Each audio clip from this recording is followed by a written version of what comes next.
Je m'appelle Nicolas Devor, je vais avoir 37 ans bientôt et je suis comédien, metteur en scène, auteur pour le théâtre. C'est un art dans lequel on met son corps, sa voix, son regard, ses tripes en jeu, dans le sens propre du terme, on se met en jeu et surtout c'est un art immédiat puisque l'artiste joue sa partition comme pour la musique devant le public directement, à la différence de la photo ou de la peinture ou de la littérature où on écrit et ensuite on soumet au regard du spectateur. Donc on apprend tout le temps.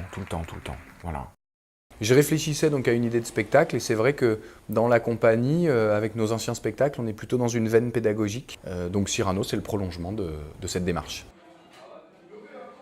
Une des anecdotes qui m'a inspiré le spectacle, c'est que j'intervenais pour une classe de première, dans le cadre d'un cours de théâtre, et il n'y en a pas un qui connaissait Cyrano. Donc je me suis dit, là il faut remédier à ça, il y a quelque chose à faire. Du coup, j'ai commencé à me dire, ce spectacle, il faut le tourner dans le sens de l'éducation. Qu'est-ce qu'on a à dire, qu'est-ce qu'on a à transmettre? Donc j'ai commencé à lire des choses sur l'éducation. Et au début, j'avais mis par exemple, voilà, Cyrano, le personnage principal est le prof de français, lettres, théâtre, et tout de suite après, et non, il faut que ce soit l'élève. Concernant la méthode de travail à proprement parler, j'avais divisé mon cahier en plusieurs sections. Donc il y avait vraiment la section histoire au début, où je notais toutes les idées de tiens, qu'est-ce qui peut se passer entre les personnages, qui sont les personnages, comment ils s'appellent, bon voilà, et qu'est-ce qui leur arrive. Et puis il y avait une autre section, une section notes. Et là, je notais vraiment beaucoup de choses, d'idées de ce que je lisais, parce que je lisais beaucoup par ailleurs.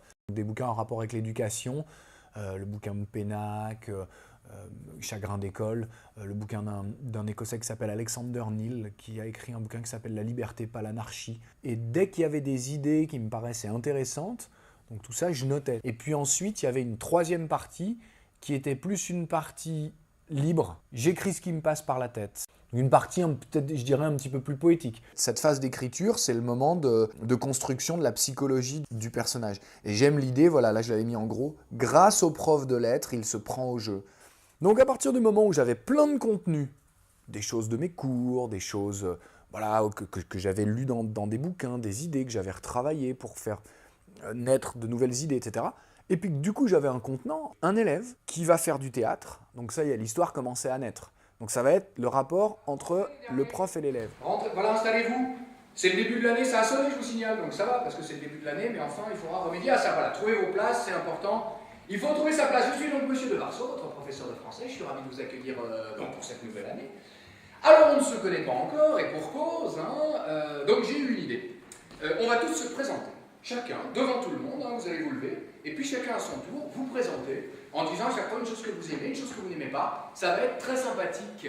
Ça va être très Là, bien. je me suis dit à ce héros, il faut qu'on lui rajoute une vraie différence. C'est-à-dire pas juste une différence que lui conçoit. Donc, on a cherché ça. Alors je dis on parce que bien sûr, moi j'écrivais, mais j'avais mes deux précieux alliés qui me faisaient des retours. Donc Stéphanie Marino, qui est ma partenaire dans la compagnie et qui est également ma partenaire dans la vie. Elle a un regard très bienveillant. Et puis Sylvain Berdian, donc mon associé, qui lui est beaucoup plus dans la critique, mais c'est deux façons de faire différentes, mais c'est tout aussi efficace. Donc à me dire, ça c'est pas logique, ça va pas. Donc l'histoire a commencé à évoluer. Et quand on a voulu trouver une tare, parce que finalement c'est ça, Stéphanie a amené l'idée du bégaiement. En fait, le bégaiement pour le personnage de Colin, ça symbolise vraiment la difficulté de s'affirmer en tant qu'adolescent. Parce que c'est un âge où c'est très dur de ne pas être comme les autres. C'est d'ailleurs pour ça que les ados ont des groupes de copains qui sont habillés comme eux. Il y a les métalleux, il y a ceux qui aiment le hardcore, ceux qui aiment la techno, ils sont tous habillés pareil. En fait, c'est un besoin d'identification à un groupe pour justement ne pas se sentir complètement différent des autres. Voilà, c'est un moment dans la vie d'une personne qui est très important, qui est fondateur de plein de choses. Et c'est vrai que du coup, le fait de bégayer, c'est forcément un handicap gigantesque à ce moment-là, puisque il faut arriver à s'affirmer, et ça passe aussi par la parole. Il y a des personnes, d'ailleurs, qui parlent très bien, et qui pourtant n'ont pas grand-chose à dire. Voilà. Et Colin, c'est un peu l'inverse. C'est un personnage qui parle pas très bien parce qu'il bégaye, mais qui pourtant a une intériorité incroyable et une sensibilité folle et des choses extraordinaires à dire. Bonjour, je m'appelle Colin. J'aime la musique et j'aime pas parler. Le gamin, au début du spectacle, je pense qu'on se dit, le pauvre, quoi, il va jamais s'en sortir. Puis après, voilà, tous les moyens de s'en sortir, donc la rencontre avec le prof bienveillant, la rencontre avec Cyrano, donne dans la peau de Cyrano.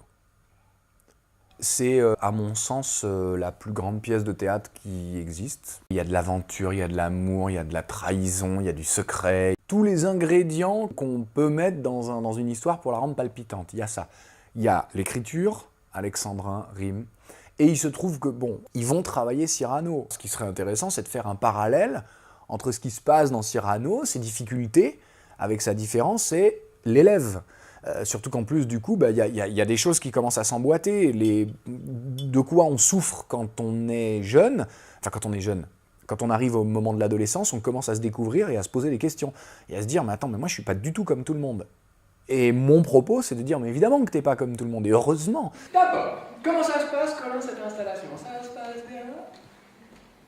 Est-ce que tu as des activités extrascolaires? C'est-à-dire, est-ce que tu pratiques un sport ou une activité artistique? Je joue de la guitare. De la guitare, mais c'est bien ça, la guitare, voilà, hein? Pourquoi jouer tous les personnages? Parce que le vrai challenge, il est là. Le centre de l'acte théâtral, c'est jouer et interpréter. Et du coup, de passer d'un personnage à l'autre, là, il y a vraiment un truc qui est de l'ordre du mystique, du sacré, quoi. Très vite, je me suis rendu compte que la vraie difficulté, c'est l'émotion que ressent chacun des personnages. Et c'est là où le travail devient passionnant. Je vais arrêter le théâtre. Ok, très bien. Parce qu'en fait, j'y arrive pas. Non, pardon, voilà. Je peux pas te laisser dire que tu n'y arrives pas. Tu y arrives très bien. Tu fais de gros progrès d'ailleurs. Regarde les papillons, par exemple. Moi, mais les papillons, c'est vous. Voilà, c'est pas moi, c'est toi qui l'as fait quand même. Mais non, vous m'avez vachement aidé. Eh, écoute, Colin, tant mieux, ça tombe bien, c'est mon métier. Mais enfin, c'est quand même toi qui l'as fait. C'est important, Colin, de bien comprendre quand dans la vie on réussit et que c'est grâce à soi. Une fois que les bases ont été posées, il a fallu transposer ça à la scène. Donc on commençait le travail d'improvisation, le travail de recherche, de mise en espace, et de se demander un peu, maintenant que j'ai une super histoire avec plein de personnages, et que je veux la jouer tout seul, donc comment je fais ça? Donc le travail qui a été fait avec notamment ma directrice d'acteur, Clotilde Dagneau, c'est elle qui m'a vraiment dirigé sur le projet, ça a été vraiment ça, c'est-à-dire de non seulement être dans l'état dans lequel est le personnage au moment où il s'exprime, mais également le regard. Et bien c'est ça qui est difficile. C'est l'état et c'est ce qu'on voit dans mes yeux. Comme c'est un travail frontal, les personnages regardent forcément le public. Moi j'ai eu la sensation de pouvoir les connecter entre eux en les faisant bouger dans un espace, comment ils peuvent avancer, quelle amplitude on a. Peut-être Nicolas n'avait pas la sensation de pouvoir aller si loin, de pouvoir reculer autant. Enfin voilà, j'avais l'impression vraiment de pouvoir dessiner l'espace, de mettre de la cohérence dans le rapport physique entre les personnages, de préciser vraiment les regards et les corps dans l'espace pour que ce soit des belles images et qu'elles respirent. Quand elle parle au prof ici. D'accord, mais alors... Parce que moi, c'est clair dans ma tête. Oui, mais Colin, il est où là à ce moment-là? Il est en face de la chaise déjà. Il est en face. Ah bah voilà, c'est bon, donc t'as 4 mètres. Parce que l'autre, il le regarde vraiment droit dans les yeux. Ah ouais, l'autre, il signe pas, ouais. Tu vois, et c'est vrai que quand t'es gêné, que tu vois que l'autre te regarde droit dans les yeux, en fait, ça peut être un coup d'œil. Me direz-vous? Quel mot me direz-vous? Tous ceux. Ouais, je vais faire beaucoup vite. Hein, mais... Ah, monsieur Cyrano, on dirait qu'ils toussent. Tous ceux. Là, Cyrano, faut prendre du sirop. Non, j'ai pas. Enfin, gars, ça va, non? Non, mais là, monsieur, mais j'ai pas. Oui, non, mais c'est pas grave, Colin, c'est pas grave, c'est normal. Ouais, non, mais ça va. Mais tu vois, toutes ces petites amorces, là, c'est vachement important parce que ça installe la scène. Surtout en début de scène, ouais. Je me suis beaucoup intéressé à l'ombrage. Et je me suis rendu compte qu'il y a des gens qui réussissent à faire naître des personnages simplement avec un stylo noir sur une feuille blanche en mettant les ombres au bon endroit. Voilà. Et ça me fascine. C'est le contraste, le relief qu'on va réussir à donner à un personnage. Et finalement, c'est pas si éloigné de ce que je fais, puisque si quelqu'un est capable de faire naître un personnage juste avec un stylo noir sur une feuille blanche, et parfois des dessins très élaborés, ben pourquoi il n'en serait pas de même au théâtre, justement, une scène, un comédien habillé en noir. Il faut réussir, il faut chercher où sont les parts d'ombre et de lumière de chacun des personnages, et voilà, et les exprimer. C'est elle que tu dois regarder, d'accord? Oui, non, je sais. Alors, tu vas lui murmurer, tu lui murmures je vous aime, vas-y. Monsieur, c'est pas facile aussi avec lui qui dit ah monsieur, j'ai rien dit. Ah, j'ai rien dit, sérieux. Non, mais peut-être là, t'as pas. Non, d'accord, ça va, ok, alors. Crie-lui, je vous aime, rien que ça, allez, vas-y. Je vous aime. Eh ben ça c'est bien, ça, Colin, vas-y, rajoute du sourire. Je vous aime. Ah, c'est quoi cette tête? Mais sérieux, monsieur, on me parle comme ça, je gaulerie, mais direct, quoi, direct. Non, mais toi, oui, enfin, gars, ça va. Qu'est-ce qu'il y a, Colin? Il y a des embouteillages, tu casses. Si je suis bien dans le truc, et si le public est réceptif, eh ben on respire ensemble. Et il y a un moment d'hypnose. Je l'ai vécu quelques fois, hein, c'est pas à tous les coups, parce que c'est vraiment des états de grâce, des moments de grâce, parce que c'est pas que moi, encore une fois, c'est vraiment avec les gens qui sont dans la salle. Il faut que le contexte soit bon, que la salle soit la bonne salle, que l'heure, et que moi j'ai réussi à me mettre dans les conditions nécessaires. Et ben à un moment donné, quand je m'arrête, je sens que les gens s'arrêtent avec moi. Quand je me relâche, je sens que les gens se relâchent. Quand je respire, les gens respirent avec moi, etc. C'est comme si tous les cœurs qui sont présents à ce moment-là battaient à l'unisson. C'est assez jouissif comme ressenti. Et c'est évidemment pour ces moments-là qu'on fait ça, quoi.